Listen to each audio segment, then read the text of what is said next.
Obrigado, presidente. Começar tratando da Semana do Meio Ambiente. Ontem eu tive a oportunidade de receber alguns representantes nacionais da pauta ambiental e eles foram ao meu gabinete pedir se era verdade que a programação da Semana do Meio Ambiente era aquela, em razão da colocação daquele globo no centro.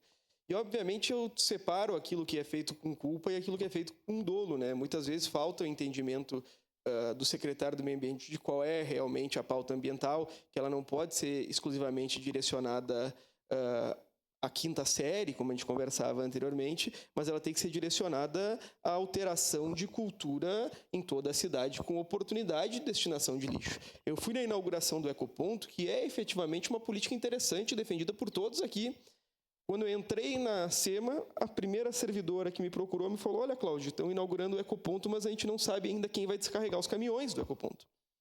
Então, são questões que a gente precisa resolver. Aqui falta ordem, não falta, muitas vezes, vontade política, então a ordem é mais fácil do que a vontade política. Então, eu espero que eles consigam resolver e regrar o Ecoponto e que nós consigamos ampliar ainda mais aquela política. Mas, presidente, hoje eu vou ser um pouco saudosista e vou tratar de um tema que, para mim, é fundamental e que garante que a humanidade seja conhecida como ela realmente é, que é o tema da vacinação. Pelo 5º ano seguido, nós tivemos uma redução na vacinação das crianças menores de 18 anos. E isso realmente altera os rumos da sociedade. Na nossa cidade, como bem tratou anteriormente o vereador Rafael Bueno, nós temos novamente uma epidemia respiratória que leva a cidade a um grau de risco significativo e 70% das pessoas que estão internadas, infelizmente, não promoveram o encaminhamento da vacina. Mas por que não tomaram essa vacina? A gente tem que apresentar alternativas, como a vereadora Andressa Marques irá apresentar pela nossa bancada posteriormente.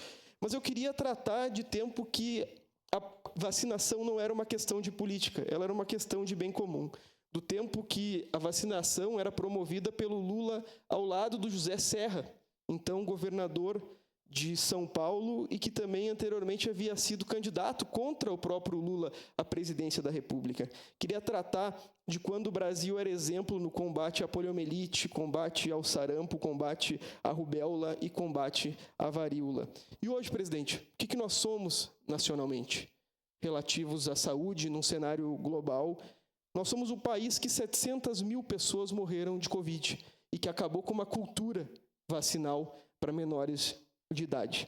Um país em que 90% das crianças internadas por Covid não foram vacinadas. Um país que registrou um caso de poliomielite em 2025, depois de 33 anos.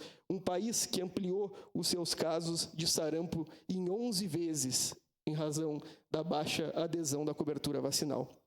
E aqui, seria delírio meu vir aqui falar que a gente tem que mudar uma lei, porque, infelizmente, no último período, nós mudamos uma cultura. E o que nós precisamos alterar é a cultura de vacinação no nosso país. Nós precisamos retomar essa cultura, com gente nas empresas, com gente nas escolas. Eu me lembro quando eu tomei as gotinhas no antigo Super César. Essa era a política vacinal anteriormente. Todo lugar que ia tinha alguém vacinando. E hoje em dia a pessoa precisa ir na UBS e torcer para que haja vacina e para que haja horário, infelizmente. E nós somos modernos por 2 fatos específicos. Somos modernos porque criamos a penicilina e o antibiótico geral, e somos modernos porque criamos a vacina. Hoje, muita gente ataca a vacinação. Eu imagino o tempo que as pessoas vão começar a atacar o antibiótico. O que nós vamos ser, o que seremos, no próximo período.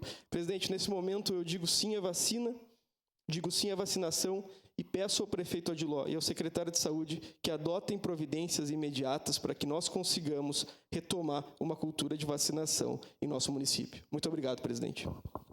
Obrigado, vereador Cláudio Libardi. Com a palavra...